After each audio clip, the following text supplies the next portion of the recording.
안녕하세요. 팔강통에서 재기한 주식쟁이입니다. 어제 미국 뉴욕 증시 이렇게 노동절로 휴장에 이어서 오늘 이런 낙폭 큰 이런 급락을 만들고 오늘 다시 이번 주 시작하는 이 화요일 저녁이 되고 있습니다. 우리 시장은 미국 시장 대비 이렇게 큰 낙폭도 당일에 메워버리는 위에는 코스닥 일봉 차트고 아래는 나스닥 일봉 차트입니다. 이렇게 낙폭을 만회하고도 그리고 추가 상승까지 이렇게 만드는 매우 강력한 이런 모습을 우리 시장에서 볼 수 있었고, 다만 지금 미국 시장 자체가 이 나스닥 선물 지수가 현재 시간 7시 저녁 7시 24분 2.32%, S&P 선물도 0.55%, 기술주 중심의 이 나스닥 선물 지수가 이렇게 또 하락을 하고 있습니다. 우리 미국 시장에 오늘 장 시작 정주 시장에 어떠한 영향을 미치고 또 미국 시장이 장 마감까지 내일 다시 장 마감 지수 체크를 반드시 하셔서 내일 초반에 전략을 세우는, 그런데 꼭 기준을 제법 삼아볼 필요가 있는 그런 만큼 미국 시장 대비 우리 시장은 매우 강했다. 그에 대비 미국이 다시 한번 또 큰 폭의 하락이 나온다면 매우 위험할 수도 있는 그런 위치이기 때문에 꼭 미국 시장이 장 마감 어떻게 마감되었는지 꼭 체크를 해보시기 바랍니다. 저 같은 경우도 어제 보유하고 있던 종목들 좀 매도를 하고 신규 매수한 종목도 있습니다. 아울러 이런 종목들 중 이렇게 수익률을 얻고 있는 종목들은 그나마 다행이죠. 왜냐하면 내일 시초가부터 지수가 좀 약세를 보인다 해도 손실을 안 보는 선에서 매도를 할 수 있지만 이런 하이비전 시스템 같은 경우는 지금 마이너스 0.27%이기 때문에 내일 시초가부터 미장이 또 하락이 나와서 시초가부터 약세가 보인다면 바로 손실로 이어질 수 있기에 좀 예민하게 대응을 해볼 필요가 있을 것 같습니다. 어제 보유했던 종목들 GNC 에너지, 자화전자 두 종목 다 특이하게 모두 시초가가 갭상승이 나왔습니다. 6%대 갭상승이 나왔는데 이런 1%, 2% 상승, 갭상승이 나오는 그런 종목들은 물론 갭을 메우고 바로 상승도 할 수 있지만은 5%, 6% 이렇게 큰 폭의 갭이 나오는 종목들은 매우 조심해야 됩니다. 갭을 띄운다는 시초가부터 갭상승이 나오는 종목들은 크게 두 가지로 우리가 볼 수 있는데, 첫 번째는 그 종목이 진짜 좋아서 시초가부터 진짜 매수하려는 매수세가 들어와서 아예 가격을 무시하고 갭을 5, 6% 띄우고 시초가를 만든다. 그렇죠. 그리고 두 번째, 그 종목을 기존에 매수했던 물량을 팔아먹기 위해서 시초가부터 강하게 띄워놓고 슬금슬금 물량을 늘려서 매도 물량을 매도하면서 주가를 하락시키는 그런 경우도 두 가지 경우로 나뉠 겁니다. 이래서 제가 예전 영상에 이 갭에 관련된 갭상승한 종목을 접근하는 방법에 대한 영상을 올려놓은 곳이 있는데 그것을 꼭 참고해 보시기 바랍니다. GNC 에너지는 그나마 다행이죠. 6% 상승해서 9%까지 올랐잖아요. 근데 자화전자 같은 경우는 6% 갭상승해서 시초가가 갭상승인데 바로 하락이 나옵니다. 그렇죠? 그런 종목들은 갭상승 만든 시초가가 고가가 돼서 그냥 바로 계속해서 줄줄줄 하락. 갭상승한 종목들에서 가장 중요한 것은 갭으로 만든 그 시초가를 어떻게 잘 지켜주는지, 갭을 메우고 다시 시초가를 회복하던가. 그렇죠? 그런데 5%, 6%짜리 종목이 갭을 메우기 위해서는 5%, 6% 하락이 나와주는데 그 하락 동안 버틸 수가 있을까? 그래서 꼭 5%, 6% 이렇게 큰 폭의 갭이 나오는 종목들은 한 타임을 꼭 흘려보내고 시초가를 어떻게 잘 지지를 해주는지 그것을 꼭 체크를 해보셔야 될 것 같습니다. 아울러 오늘 말씀드릴 내용은 우리가 종목을 매수하였을 시, 그렇죠? 그 종목을 당일에 스캘핑이라면 매수하고 당일날 바로 매도할 수 있잖아요. 그렇죠? 바로 매수한 채 몇십 초 만에 아니면 몇 분 만에 바로 매도를 하는데, 그렇지 않고 데이 트레이딩, 오전에 매수해서 상승 추세를 만들어서 오후에 수익을 극대화해서 매도하거나 아니면 스윙 투자로 연결을 하기 위해서 장 후반까지 그 종목에 보유할지 여부를 결정을 하게 되는데, 그 결정하는 기준이 되는 것을 어떻게 잡아야 되는지 거기에 대해서 말씀을 드리도록 하겠습니다. 우리가 차트를 볼 때는 항상 일봉이든 분봉이든 시간의 짧고 길고의 차이일 뿐이지, 그렇죠?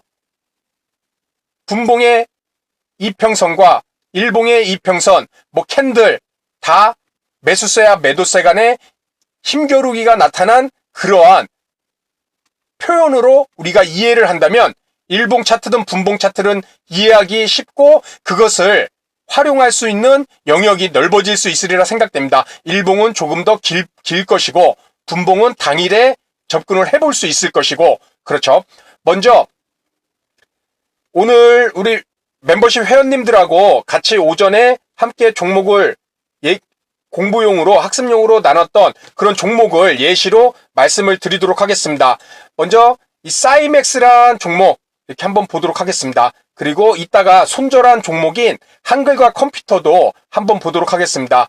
우리가 기존에 그 이전에 매수하고 있었던 이 IS라는 종목을 일봉으로 한번 보도록 하겠습니다. 자, 여기서 좋은 상승 흐름이 나오죠. 모든 이평선, 그렇죠? 일봉으로 말씀드리고 있습니다. 분명히 일봉과 분봉은 시간의 차이일 뿐이지 차트의 모습은 이것도 3분봉이라고 생각하고 보셔도 되고, 3분봉을 말씀드릴 때는 일봉이라고 생각하시고 보시면서 차트에 공통된 그런 움직임을 함께 보시기 바랍니다. 이렇게 밀집을 시켰다가 빵 터트리죠. 그렇죠? 그리고 단기간에 큰 폭의 상승이 나옵니다. 그리고 다시 하락을 하는데, 일봉상에서 저 같은 경우 20일 이평선 매우 중요하게 보잖아요. 20일 이평선을 하향 이탈을 하게 됩니다. 그렇죠? 그런데 이 종목이 재밌는 게 이탈을 한 다음에 회복하는 속도가 상당히 빠르죠. 이게 얼마만큼 중요하냐면은 회복하는 속도가 느리면은 이 20일 이평선이 우하향을 그리게 됩니다.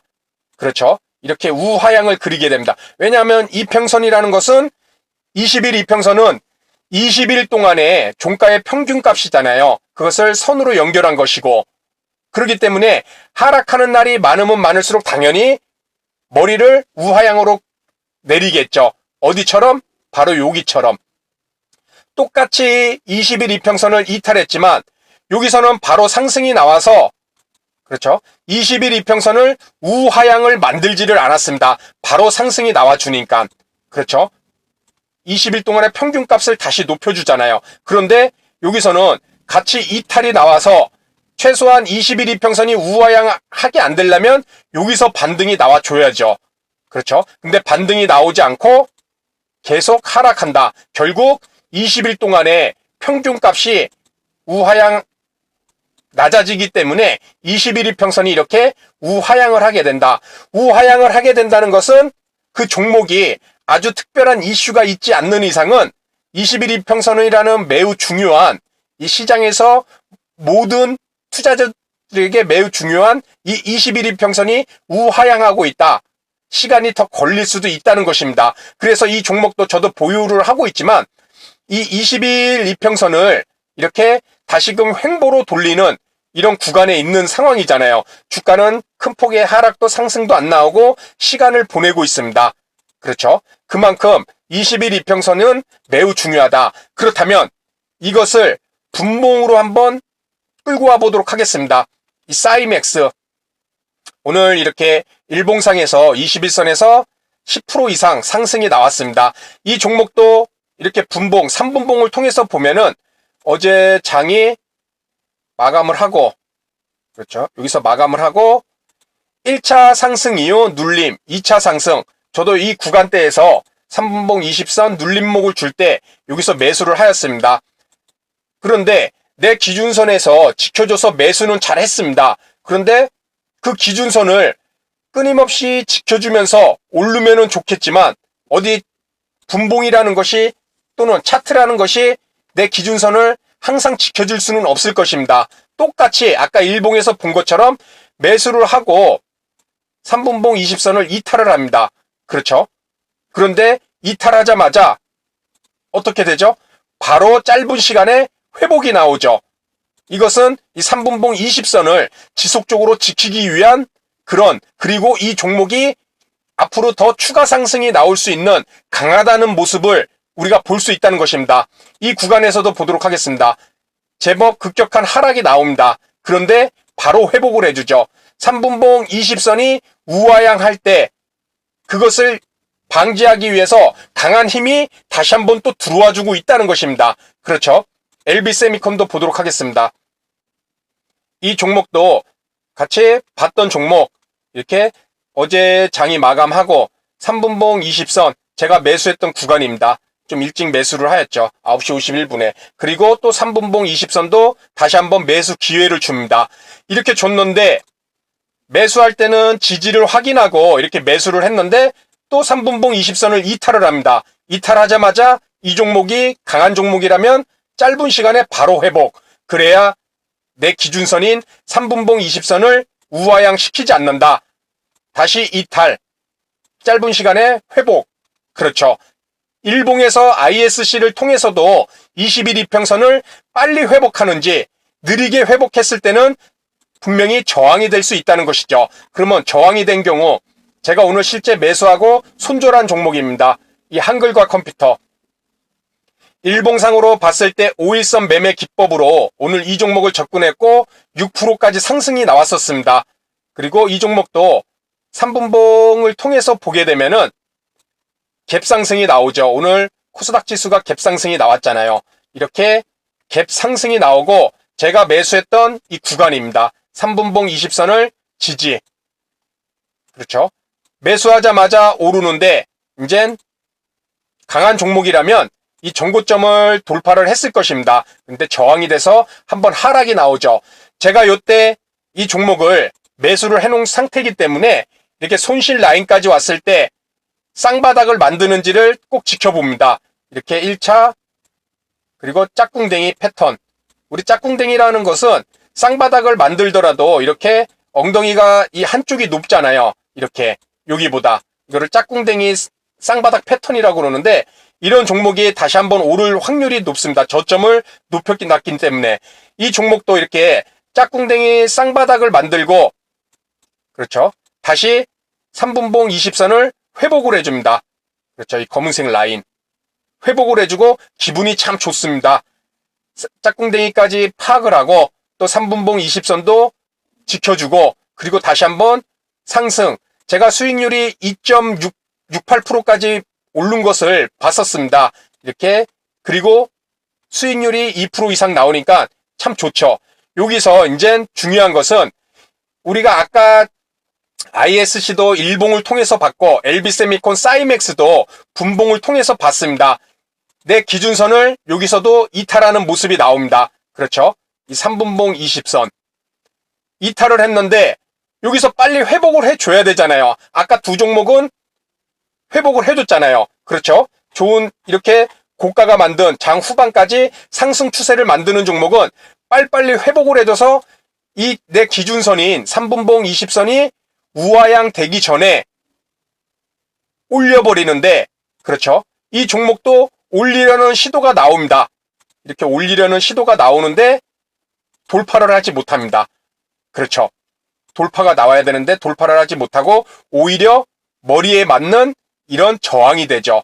여기서 돌파를 못하니까 시간이 가고 주가가 빠질수록 내 기준선인 3분봉 20선이 우하향을 만들게 됩니다. 결국 저항이 될 수 있다는 것이겠죠. 이 종목을 매도친 라인대가 이 지점에서 제가 매수를 했는데 이 지점에서 거의 저항을 계속 맞고 떨어지는 것을 봤습니다. 최소한 여기서 이제 주가가 떨어지지 않고 횡보를 하니까 3분봉 20선 60분이라는 시간이 주가가 빠지지 않고 횡보를 하니까 이렇게 3분봉 20선도 횡보를 만들죠. 여기서 다시 한번 상승이 나오면은 상승 추세가 나오는 것이겠죠. 그렇죠? 이 평선을 지지를 하고 그리고 캔들상의 이 저점 라인을 지지를 해주고 그렇죠. 이렇게 지지를 해주고 상승 흐름이 나와야 되는데 여기서도 머리를 맞고 계속 이제 저항이 되는 것이죠.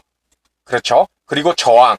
그래서 요쯤에서 제가 2% 좀 안 되는 가격대로 전량 손절 처리를 하였습니다. 아, 이 종목 오늘은 오르기가 힘들겠구나. 손실난 종목 빨리 자르는 것도 매우 중요한 것으로 제가 항상 말씀을 드리고 있고, 그리고 수익이 난 종목을 들고 가면 되는 것이겠죠.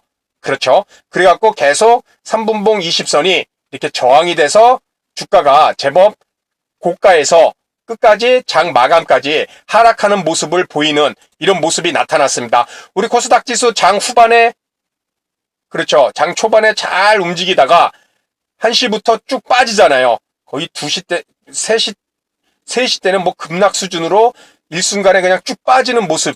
그렇죠. 종목들도 그런 모습을 많이 보였을 것입니다. 그렇기 때문에 내가 종목을 보유했을 시 내 기준선에 해당되는 이평선, 그 종목이 강한 종목이라면 이탈을 하더라도 재빨리 회복을 해줘야 중요한 기준선인 이 이평선을 우하향 시키지 않고 저항이 되지 않게 만들 수 있다. 그래야 이런 종목이 강한 종목이고 장 후반까지 좋은 흐름을 보일 수가 있다는 것입니다. 물론 이렇게 또박또박 지지해주면 좋겠죠. 하지만 차트라는 것, 또 주가라는 것이 이렇게 정답이 있는 것처럼 움직이지 않는다는 것입니다. 이탈을 할 수도 있고, 이탈했을 시 이 종목이 어떻게 회복을 빨리 만들어주는지, 이것이 매우 중요하고, 이것은 분봉뿐만 아니라 일봉처럼 지금 이 종목도 21선을 일봉입니다. 사이맥스 일봉 21선을 이렇게 급격하게 하락폭도 나옵니다. 그렇죠. 뭐 10%짜리 하락이었네요. 그리고 다시 빨리 회복을 해주니까 20일 이평선이 일봉상 우하향을 그리지를 않잖아요. 여기도 이 상승이, 최근에 만든 이 상승이 없었다면은 20일 이평선이 지금 우하향 그리려고 하잖아요. 그런데 빠른 이런 회복을 통해서 또 일봉상의 20일 이평선을 다시금 우상향으로 돌리는 그런 모습을 만들어 놓을 수 있다는 것입니다. 그래서 강한 종목들은 중요한 이평선의 기준, 뭐 일봉의 20일 이평선, 뭐 분봉의 뭐 3분봉이든 20선, 이탈했을 시 바로 회복을 해줘야 우리 아까 봤던 그런 한글과 컴퓨터처럼 그런 저항이 되지 않고 다시 2차 상승으로 이어질 수 있다. 이것을 머릿속에 갖고 계시다면은 장 초반에 매수해서 수익 나고 있는 종목들 장 후반까지 어떻게 끌고 갈지, 그러한 기준으로서 우리가 활용해 볼 수 있을 것이고, 또 손절 라인으로서도 저항이 되진 않는지 그런 중요 내 기준선을 활용을 해볼 수 있으리라 생각됩니다. 그래서 오늘 내용, 우리 이 미국 증시 오늘 장 마감 후 어떻게 미국 증시가 마감이 되는지 꼭 체크를 해보시고 내일 장 초반 전략을 세우시고, 아울러 오늘 본론에서 말씀드렸던 이 강한 종목들이 일봉과 분봉에서 중요 이평선을 이탈한 다음에 어떤 움직임이 나와야 되는지, 우하향을 시키지 않는 움직임이 나올 만큼의 빠른 회복이 있을 때 그 종목이 강한 종목이고 홀딩을 해볼 수 있다. 그 내용에 대해서 말씀을 드렸습니다. 그럼 오늘 내용은 여기서 마치도록 하고요. 다음 시간에도 좋은 내용으로 인사를 드리도록 하겠습니다. 감사합니다.